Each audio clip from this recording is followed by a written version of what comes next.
Episode 107. Today we talk spring training baseball with Noah Hiles. You're listening to the Bucco Bantr podcast brought to you by the Just Baseball Media Network. Cue the music. Rockin' 101s, yeah, she compliment my taste. Whiskey in my lemonade, cause I like the way it tastes. Best seats at the Pirates game, they let me run the base. Yeah, my time is like my money, cause I can't afford to waste. Wifey is a lawyer, take my date to my dates. Order steak by the plates, and in case after case, run my race at my pace, clear the grass of the snake. Boys, welcome back. Another episode with the man Noah Hiles down in Florida. We're excited to get down there with you. But in the meantime, we got to talk some baseball. How's it going, Noah? It's going well. I mean, team's playing well. I'm happy with our coverage. Weather's great down here. No complaints on this is March. You know, this is my favorite time of the year. So we sleep in no April. Complaints on mine. Or yeah, May. we sleep in May. Yeah.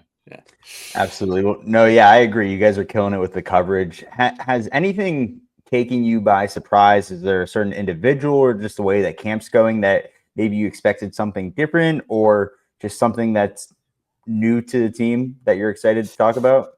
Yeah, I mean, there's some excitement, or some exciting surprises, I should say. I guess the biggest surprise has been Konnor Griffin. Yeah. Albeit in a very small sample size. Yeah. The kids looked really good. And I see some people being like, oh, he should be competing for a spot on the big league club. Oh, no, he shouldn't. He's 18. Yeah, he's 18 years old. But, and I said this on like a TikTok I did or something. When they drafted him, I thought this would be like a 4 or 5 year minor league career before he gets to the major leagues, which is completely reasonable, I think, even for someone of his pedigree. But I don't know if it's going to take that long. I mean, the natural tools are jarringly impressive. And it's just, you know, he's got a lot of development, but the swing I thought looked really good. And that's all we heard about was, if he can get the swing right, if he can get the swing right.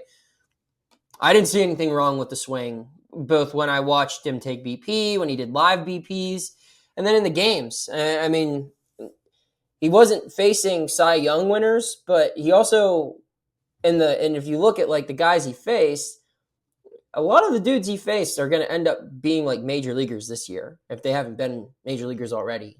For him to be 18 years old, getting on base consistently, making the right decisions, getting reps at multiple positions, at least in practice. I don't know if he played shortstop in a game.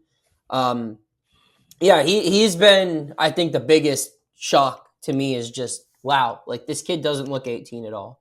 Yeah, I mean, he went from facing Mississippi prep pitchers to big league guys. And I don't care what level these guys are, AA, AAA, they're professional pitchers. Yes. And watching him on, my MLB TV, he looks so comfortable and natural out there. I don't know. It doesn't seem like a guy that's a deer in headlights or anything. He's very physically mature for a guy his age. And man, I know the Pirates usually have this reputation of like slow tracking bats, but they really haven't had a bat like this physically mature and this advanced come into the organization at 18 years old. So I really hope to see him at Bradenton this year. And then, I hope they move him. I don't know. I don't want to say quickly. He's 18 years old, but like, I want to see him challenged is what I'm going to say. Yeah. I mean, I don't think you want to rush it. Yeah. You don't want to screw him up, but, I mean, the best case scenario is he gives them no other choice but to rush him, right? Or to rush him up. Like, that's the sign of, like, that's what Paul did. That's what, in a way, Henry Davis did. There are a lot of guys who, I'm going to be so good at this level that you have no other choice but to promote me. And based off of what I've just watched over the last 3 weeks, I don't think that that's out of the realm of possibility. And again, I'm not saying he's going to make his major league debut this year, right. But could it come before his 21st birthday? Maybe. Right. Like, I don't know. Like, this was a pick that always had a high ceiling, and these last couple of weeks, I think we learned that the floor isn't as low as what some people thought it could be. Yeah, the swing has just taken such a jump from when he was drafted to now. And like, obviously we've seen the videos and we broke down the swing with him on here. And then like when I'm looking at the swing in the games, it's not necessarily the same swing that we see in batting practice, right? So I think there still is like, okay, like, yeah, we've been working on this from like a technical standpoint for mechanics, but like it still needs to transfer over to a game, right? And I know he's trying to focus on power and driving the ball up the middle, which he has done. But I think there's so much room to grow. So like, yeah, we could pump the brakes a little bit, but it's exciting, right? Like it's you're seeing this kid who, when you see him on a screen, it's like, oh, it looks like he's been playing Major League Baseball for years. Yeah. Just and size. And in a similar light to Skenes, not in the element or the aspect of like he could be ready, but it's like if this dude maximizes potential, he could be someone that like not a lot of teams have. Yeah. As far as like a true 5-tool guy. And that's exciting for a team like this because like Skenes, you are never going to see the Pirates pay for a talent of that caliber. So the only way you're going to have a player like that is if you find them in the first round of a draft and you develop them on your own or don't screw them up throughout their development. And the raw tools are there to be something. I don't know how many players in our lifetime have that type of like raw, natural athleticism. I mean, there's a couple guys on this team. I think maybe like O'Neill's a better natural athlete than him, but when you're talking prep players, he looks really good. Yeah. And not many guys, especially being high school guys, make big league spring training and get that opportunity to get some of that. You know, he was reassigned today, but still, like, it's quite an opportunity for him, and it shows that they really believe in him, I think. So we talked all the way through Thursday's game, so I was going to go through some high notes here from Friday to today's game, but first let's talk about Braxton Ashcraft, another guy that is a prospect that came into this weekend, made his spring training debut. 1 2/3, 4 hits, 2 earned runs, 2 Ks. I mean, on the stat sheet, it looks like, he got hit a little bit, but at the same time, this is his first time pitching against live competition since August 30th. His fastball topped at 97 miles an hour. You were there. What did you see from Braxton Ashcraft? What did you take away from that? Those two things. Yeah. I mean, first off, and I think this applies to a lot of pitchers. They don't care how many runs they allow. I mean, if they're getting shelled and they're allowing hard contact, that's one thing. But it's like these dudes are just trying to work on new pitches. Yep. They're trying to get their stuff to play the way they want it to play. They're trying to see what their velo can get to based off of their build-up process. If they hit it, they hit it. No big deal. This is practice. That's all this is. So, I mean, the fact that this dude was on a mound, the fact that he was able to face big league hitters, the velocity looked good. I thought the stuff looked good. Yeah. The contact he allowed wasn't super hard either.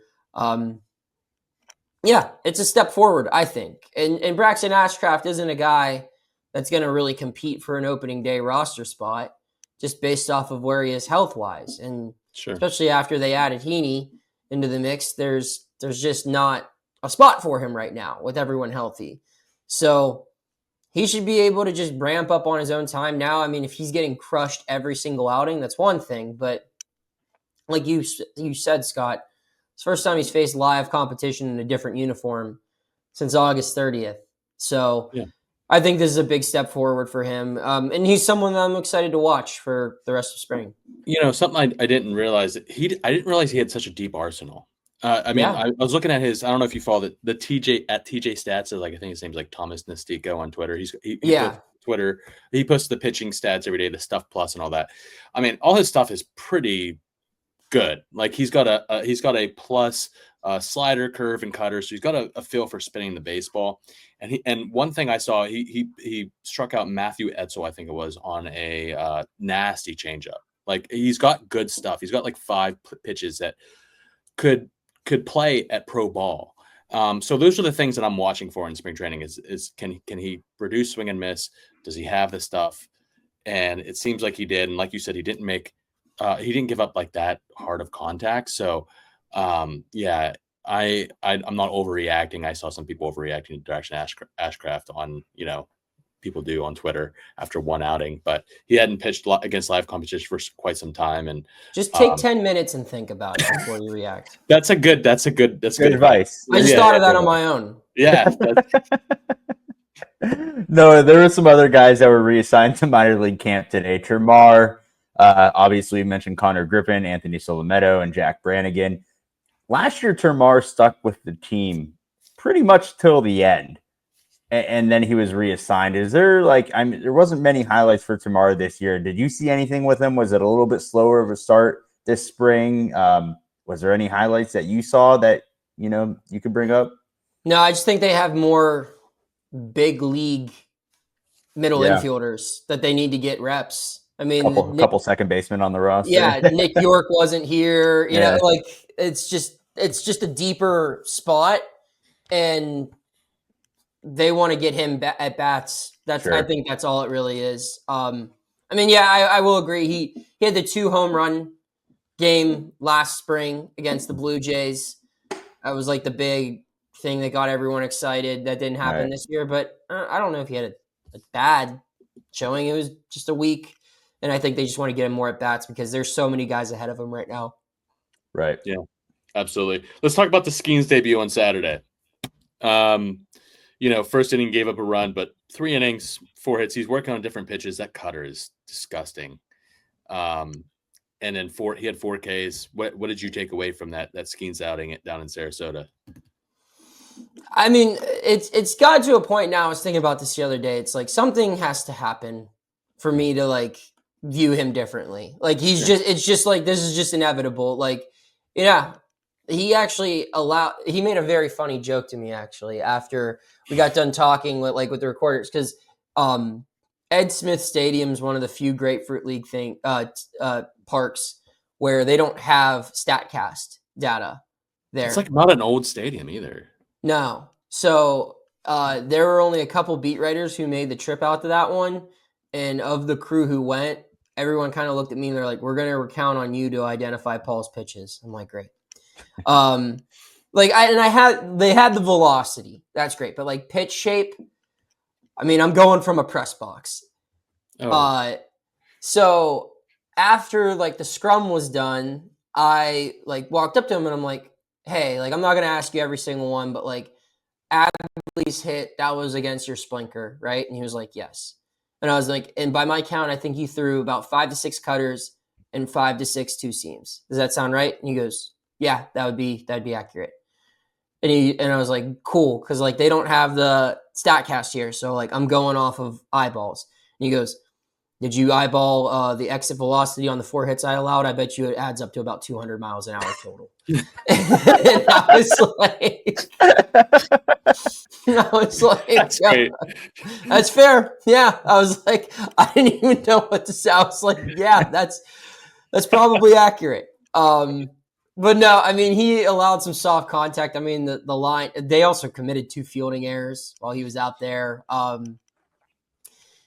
I wrote this in my story. I think if Paul was pitching in a real game, if that were a playoff game, he could have just relied on the 4-seamer, the slider, and the splinker, and he would have put up 3 zeros, and he would have done it in 37 pitches as opposed to 54, and it would have been over with. But as he said, he's like, I don't care how this goes. I just need to practice this stuff. Yeah. And so, yeah, he was throwing the cutter more. It's funny that you said it was I thought the 2-seamer looked better than the cutter personally. Well, there's the one video of him getting the guy on the hands with the cutter. Yeah, and that locked him up. Yeah. Yes. Yeah. But I mean, those pitches are further behind than the other ones. And when you're talking about Paul Skenes' top 3 pitches and then comparing it to things that he's working on, there's going to be a glaring difference. Absolutely. But I mean, at one point in time, this probably not long ago, the splinker was in that same spot. That was something that he just started working on. I mean, after LSU. So I don't know. I'd venture to say that those 2 new pitches are going to look not so new very soon. He said he was actually happier, or he said he was more encouraged. He was surprised with how well it went. he talked about how he hadn't pitched all spring yet, and they let him do 3 complete innings, 54 pitches. They pulled Jared after 44, didn't let him complete his 3rd inning of work today. So it just goes to show like how built up he is. And he said, like, I thought pitching 3 innings would be a challenge. He's like, I felt really good after that. And I was like, okay. Yeah. So yeah, I think he's just Paul. That's the scouting report. Yeah, like last year, everyone talked about like how he didn't seem like a rookie, how he carries himself. It's like he seems like a 10-year vet when you're talking to him in like a spring training game about like, oh, I'm just going about my business. This is like how it goes, as if he's been to like 10 camps before. He just sounds like comes off like the best pitcher on the planet. Yeah, and, he's also And I'm not pumping his tires. He doesn't need me to, push any narratives for him. It's just that's what it is. He knows it. The batters know it. The Pirates know it, and so do the other 29 teams. Yeah. It just is what it is. This guy, there are maybe 2 or 3 other guys who you could put in his stratosphere right now, and it's only because he's only been here for a year. He's creating a tunneling nightmare. Yes. For hitters. Yeah. It's an absolute horror story. The video that I posted where I was like behind home plate of his live BP a couple weeks ago. Oh, when this game got canceled and everyone freaked out? No, it was before. Oh, okay. We had some Pulitzer Prize reporting on the rain delay that day, but it was before game started. His last live BP he threw, and I was like behind home plate, like on the other end of the backstop, and he faced Tommy Pham, Andrew McCutchen, Brian Reynolds, and O'Neill Cruz, and I mean, you see like the pitching ninja stuff and like from the POV of like Skenes and like with the camera in center field. But I've never been that close to home plate, like from like a batter's eye view when he's doing all that. And just like, if you go and watch those videos, like, it looks like the same exact pitch. Yeah. Up until like, the very last second. And then all of a sudden in the other batter's box, or it's at your knees, or it's at your eyes, or it just like, it looks like those wiffle ball videos you see on TikTok of like how they can, and it just, the way it breaks last second is just, it's funny. Like the video of Tommy Pham batting, like the first pitch he saw from Paul Skenes, he just like looked back at Bart and was like, God damn. It's like, yeah, dude, I would say the same thing. Like, I couldn't imagine, like, I hated I don't know about you guys, like when I was playing in high school, like when we were getting ready for the season, I hated going up against like our good pitchers at that point in time. Because it just felt like they were more ready than I was. Like I was like, I'm going from facing my 70-year-old coach to dudes getting recruited. I need a little bit, like, give me some JV guys to build up. And like, I felt bad that it's like, dude, you're going from a pitching machine to a human pitching machine that like no one really has the answers for right now. Do anything catchers ever make any comments? Like I feel like catching him would be a challenge in and of itself. Well, I'm going to take this opportunity to promote my buddy Andrew's story that he wrote today. It's really interesting. The Pirates are using bigger catcher's mitts this year because they feel like it can steal strikes. I believe the standard size is like 34 inches in college. I want to say, I don't know, wasn't much of a catcher. Andrew's like one of like 3 people on earth who would even think of this as a story or recognize it. But like Pirates catchers are using like an average of like 35 and a half, 36 inch gloves now. Because they believe it can, allows you to handle the lethal stuff, not only of Skenes, but Jones, Nicholas, Chandler, all of these guys have like crazy stuff. So it allows you to get a hold of it better. And they believe before ABS comes in, this is a great way to steal a couple of extra strikes as well. So if you haven't read that story, it's very unique. Some great insight Paul gave his own insight as a former catcher on it, and all the catchers spoke about it. Jordan Comedina, spoke about it. it's a really good story that if you're a baseball nerd, like I know all three of us are, like you'll really appreciate it as someone who like understands the game and understands why, at the surface, who cares the size of a guy's glove? But like if you played the game and Scott, like as a pitcher, like you hear that and you're like, that makes some sense. Absolutely does. Absolutely. Yeah. For sure. 31 to 34 inches is the standard catcher's glove. Yeah. So, yeah, 35 would be, I could see it creating a huge difference. And yeah, I didn't think about that either. Like, Skenes was a catcher. So, like, just from like a pitching standpoint, too, like the knowledge that he has from that already gives him a level up. We could talk about days for it's crazy. Let's talk about Jared Jones because he's added new pitches as well. And they apparently don't suck, or he thought they sucked. Now they don't suck. Sometimes they suck. Whether they suck or not, they don't suck. No, they look pretty good. They look pretty good. He's broken a couple bats already on the 2-seam, I believe.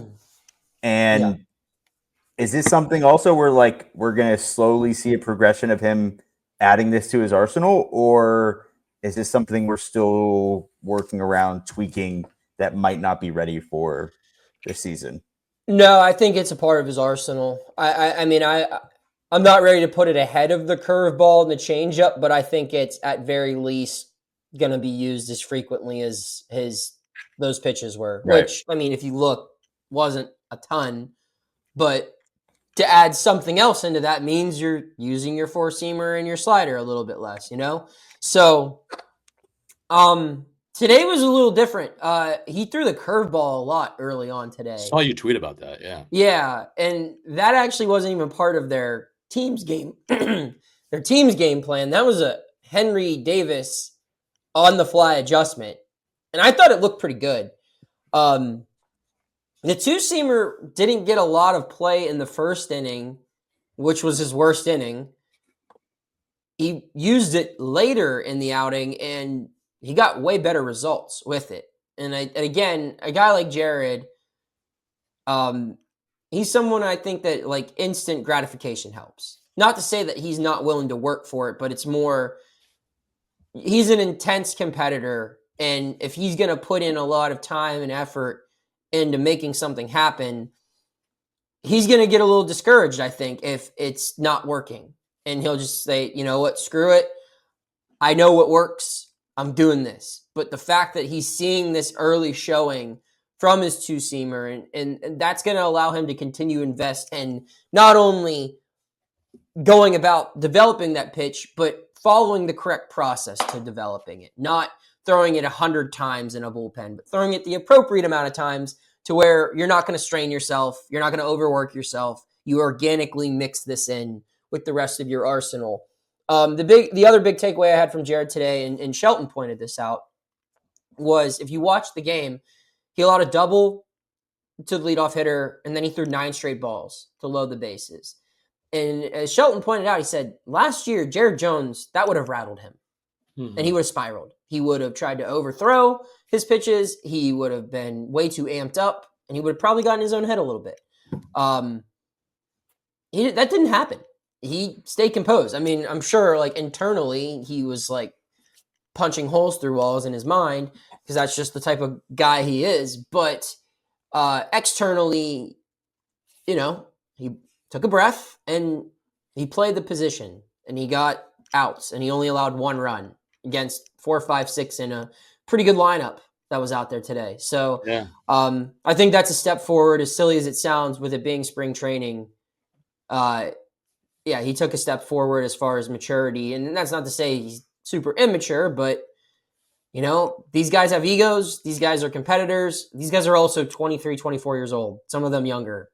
And I think of how I thought of myself when I was that age, and I did not have any sort of God-given ability for anything of which they do for baseball. So keeping that all, enclosed and productive is a challenge in itself. And I think Jared's getting better at that this year.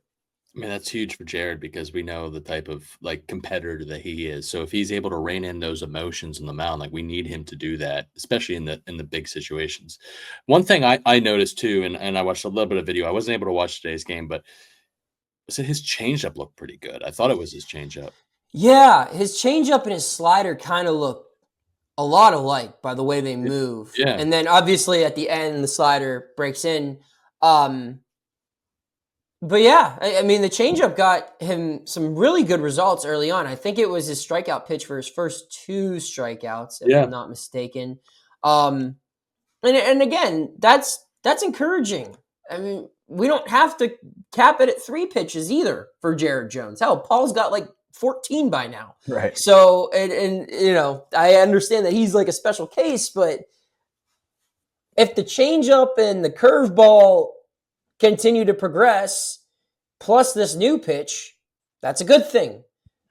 The velocity's already there with the 4-seamer. It's already sitting 97 to 99 pretty much every time he throws it. The slider is exactly where it's been, and it's just as nasty as it's always been. So, and that's, to me, when you're evaluating young pitchers, when you're seeing Paul do that, when you're seeing Bubba do that, when you're seeing Jared do that, when you're seeing them execute the pitches that are their bread and butter in February, early March, that is the most encouraging sign for growth possible, I think. Because it's saying, it's like, okay, these boxes are checked. And while you're going to continue to work on these things because those are the things you're going to throw the most, if they're not working, you can't work on the new stuff. And there have been other guys in spring training this year and other years where it's like, hey, their bread and butter is not working right now. So you need to get that right before you can think of adding anything else onto their workload. But for Paul, for Jared, for Mitch, who's not necessarily a young guy, but falls into this category, Chandler, Ashcraft to a certain degree, a whole bunch of other guys, Bailey Falter, it's like the stuff that makes them good is already looking like the stuff that we'll see in June, July, August. So that allows you to further develop your strengths and also add new things for the rest of this month.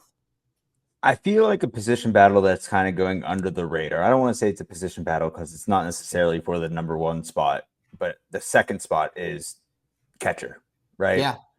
Henry Davis hit a home run today. I actually loved the swing because he took advantage of a hanging off-speed pitch in the middle of the zone, which, guess what? Henry Davis, what did he struggle with last year? Pitches middle. Yeah. Like quite off Jackson literally. Job. Off Jackson Job. Off of, yeah. Jackson Job is a dog. Dude. Holy cow. First time watching him. Holy cow. Yeah. The Tigers they're going to be a damn problem with him and Scooble. He's a stud, but like middle, stayed back, and he didn't have that like strong arm 2-hand finish with it. Yep. Like he trusted himself. He let go with 1 hand, and it flew. It was like 371 feet. It was beautiful. Like, yeah. Is there a noticeable adjustment with him? Because like when he first came into spring, I was like, swing kind of looks the same. Like he's still like very tight, almost as if like how we see Ke'Bryan with his adjustment now, where it's very compact. The operation is a lot more simple. He's just like staying through it, 2-hand finish.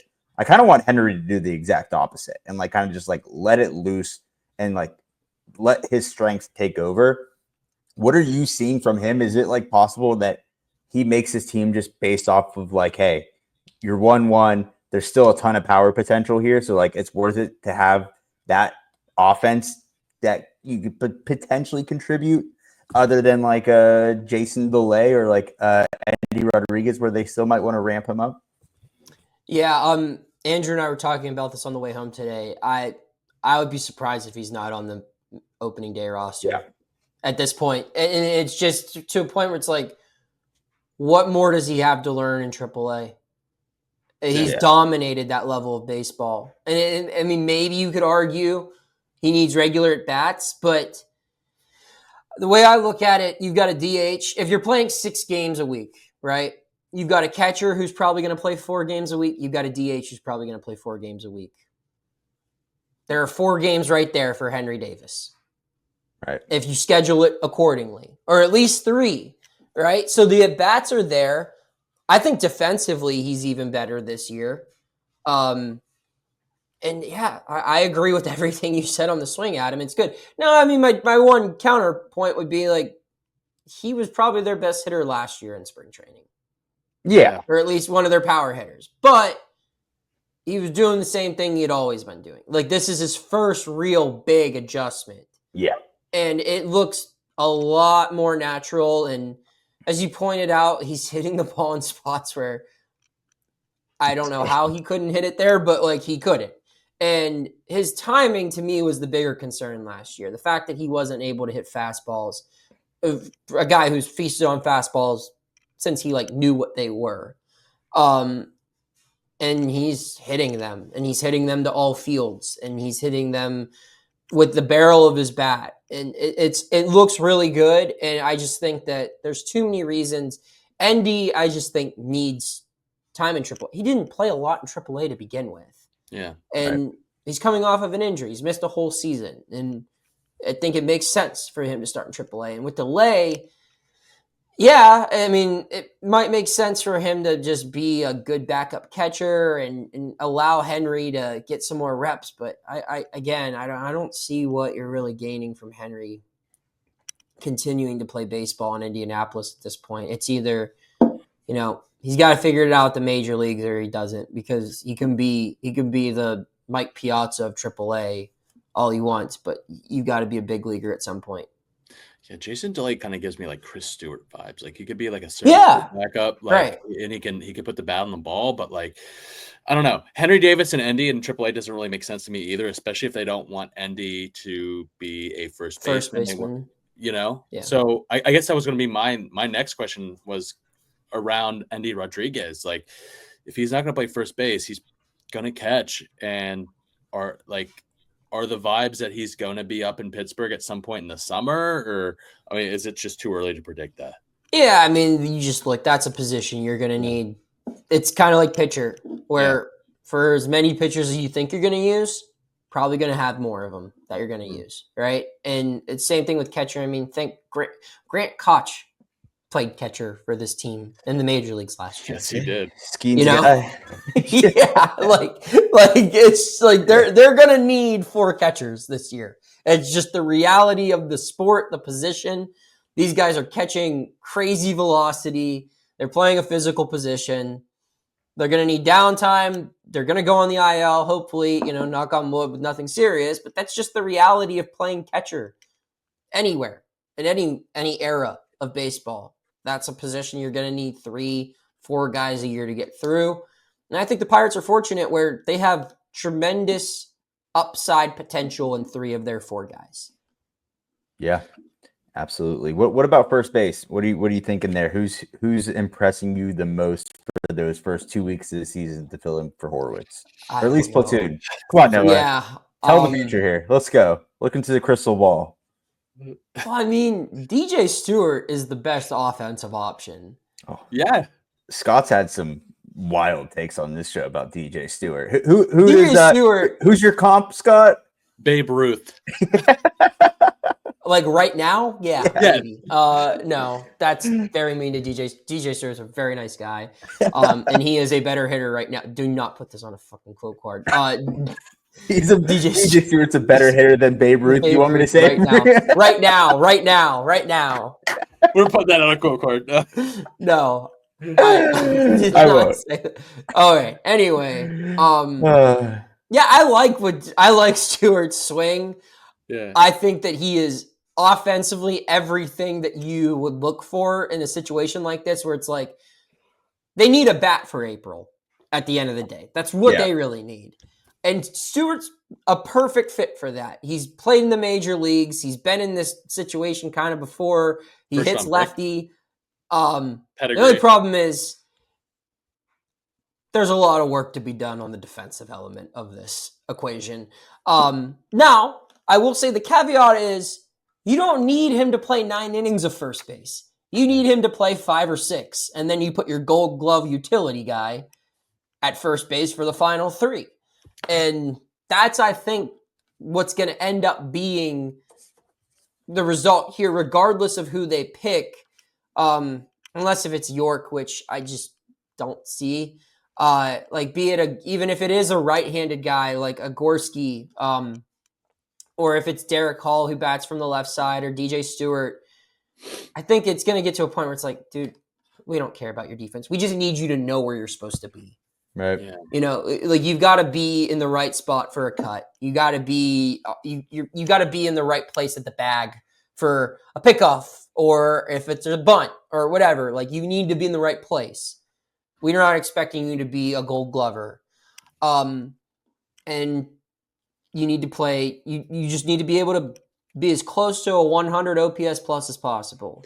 I think they'd be wasting Triolo if they made him an everyday first baseman because that's not his value to the team. Sure. His value is being that late game sub, or a guy goes down with an injury at second, short, third. You have a plus defender ready and waiting to fill in long term at those spots.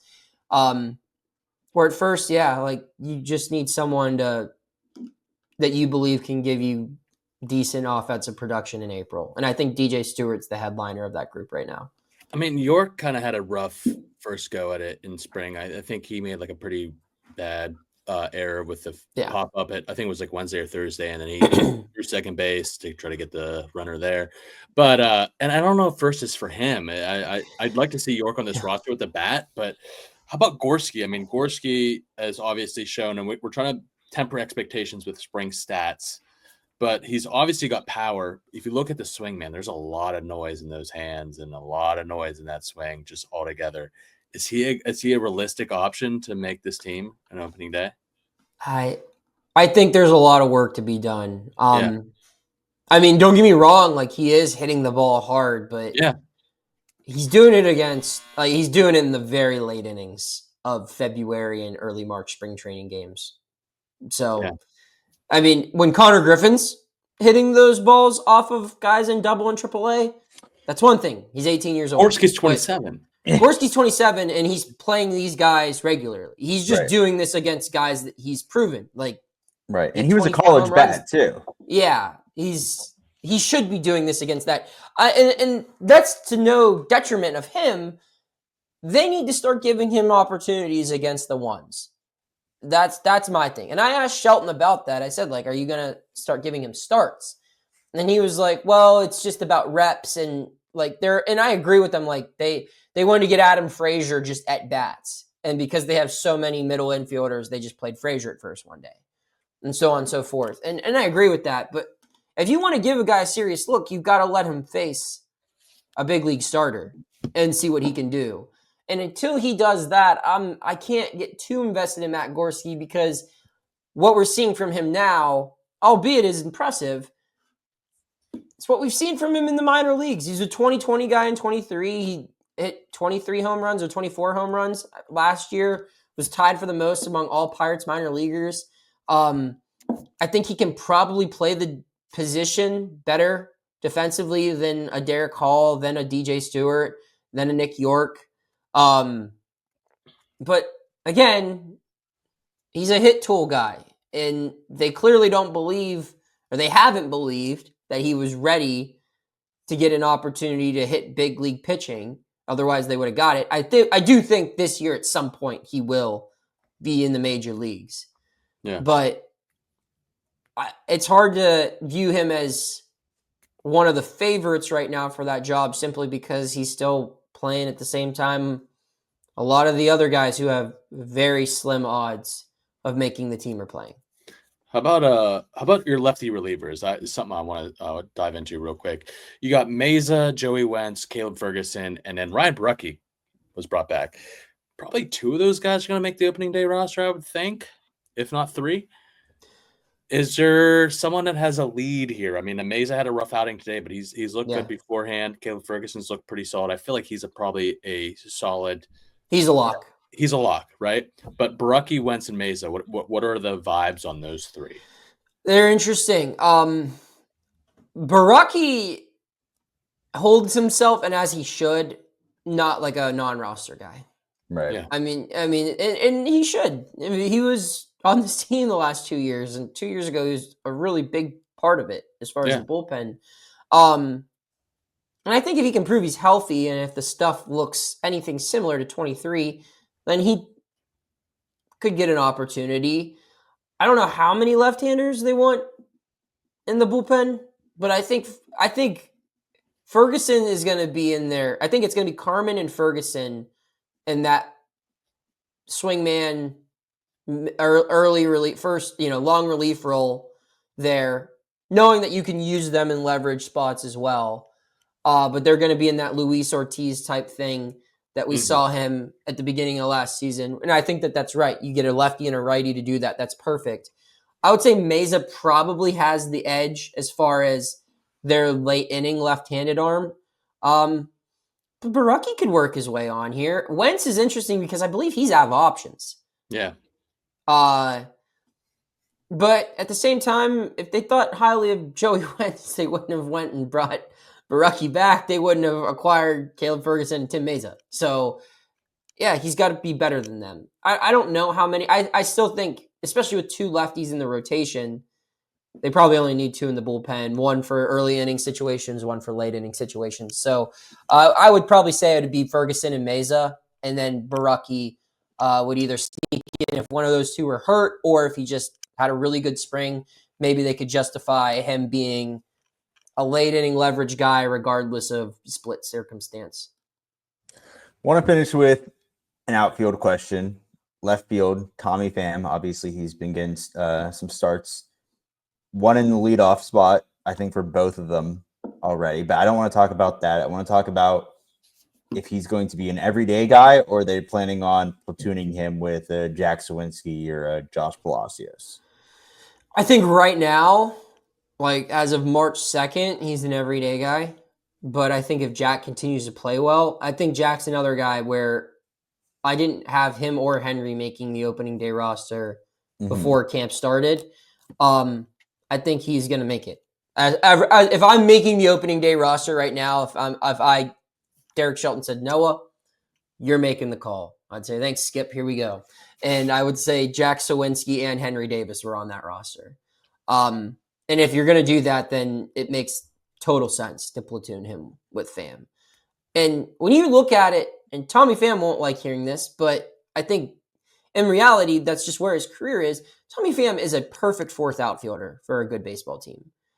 And I think that's why he's frequently acquired at the deadline over the last couple of years by teams in contention. It's because he's a vet. He knows life in the big leagues. He holds every club he's on to a certain standard of excellence. He holds himself to a high standard of excellence. He's versatile. He can kind of do whatever you need him to do. And I think that that's the sign of a good team when you have that as your fourth outfielder, as opposed to a G1 Bay or, some other young guy who's still kind of figuring out how to play at this level. I think it's better to have the veteran being like, okay, you need me to play center today, O'Neill need a day off, I got you. You need me to start and bat leadoff against lefties, got that too. Reynolds wants a DH, Kutch needs an off day, put Reynolds at DH, I can play right field. I think that's a valuable role for Tommy Pham to have. I think the Pirates would like for that to happen, but they're not rushing it. They need a little bit more from Jack beforehand. But I will say it's encouraging to see Jack hit the ball this well. And I like their idea of using him in the leadoff spot. I think his patience at the plate makes sense for that. It's kind of like a Kyle Schwarber deal too, where you could start off 1-0, or you could get a walk, or it could be a strikeout. And we've seen certainly a lot of that from Jack recently. But I don't know. I'm encouraged from it. And I think if he does make the team, or whenever he's up in the big leagues, the goal will be to, at the very least, platoon him with Tommy Pham. Love that. Yeah, it's been clear that through the spring training, they're trying to put him in that leadoff spot, or maybe create that Schwarber-esque type of leadoff role. So I don't hate that.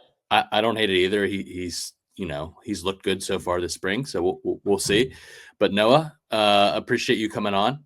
I got to give one more point that I want to highlight, because we've talked about this guy on the show, and I should have mentioned him at the beginning of the show.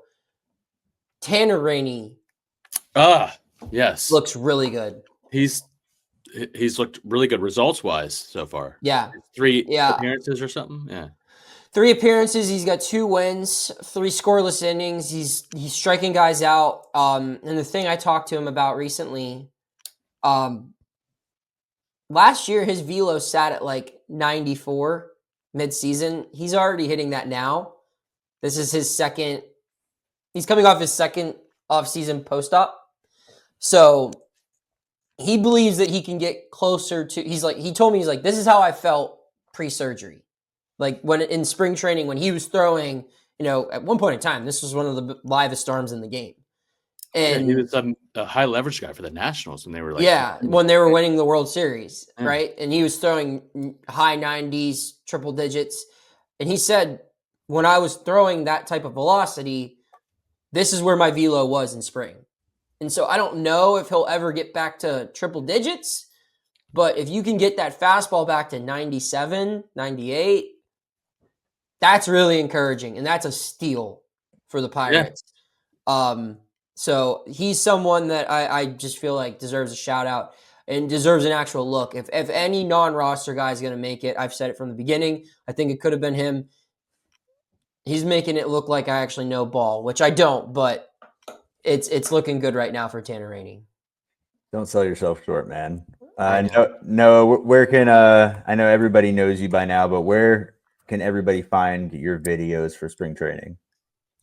Oh, you got to go to @PG Pirates on this little thing we call youtube.com. Our channel, I'm really happy with how it's launched so far. Our subscription count's awesome and getting a lot of good feedback, and we're still growing it. I'm excited to add more ideas on to it. So yeah, subscribe to that. It's free. And if you got $5 a month to spare, get a digital subscription to the Post Gazette as well and read our coverage. You can read about Andrew talking about baseball mitts, me talking about everything else, I guess. Right. So yeah, you can check it all out there. Awesome. Yeah, appreciate it, Noah. Tell Destin to scrap the corn nuts and maybe dive into some, real ballpark snacks here. He had a Twinkie this week, and he did not like it. Oh, my. Twinkie. That's a classic. I guess. Yeah. He, before did he like the OCP? Yeah, he did. He did. Okay, cool. Right. Before we were recording, he was like, I can run to the grocery store while you're recording and come back. And I was like, if you're going to do that, I'm going to give you a very explicit list of things to buy. Unless it's fruit or vegetables, I'm not leaving it up to your judgment. So, here are the exact things you need to get. It's aisles of the grocery store he's never been I told him to get before. me Tums. These are the Tums that he got me. Oh, no. Yeah, that's a 365. Yeah, it's just these just also look too healthy in its medicine. And the medicine looks too healthy. So is that Whole Foods? Yeah, this is from Whole Foods. I was gonna say that's definitely. We have a Publix. We have a Publix literally less than a mile. How many pub subs have you had so far? Only one, but okay. It was fire. Yeah, they're so good. Awesome. Well, go follow PG Pirates. Go follow Noah. Go follow Bucco Bantr. Subscribe, leave a comment, share the episode. Go get some Bucco Bantr merch at buccobantr.com. Go follow all socials at Bucco Bantr, and then we will see you down in spring training in 2 weeks. So looking forward to it. Until then, raise it. Raise it. Best seats at the Pirates game, they let me run the base. Yeah, my time is like my money, cause I can't afford to waste. Wifey is a lawyer, take my date to my dates, or the steak by the plates and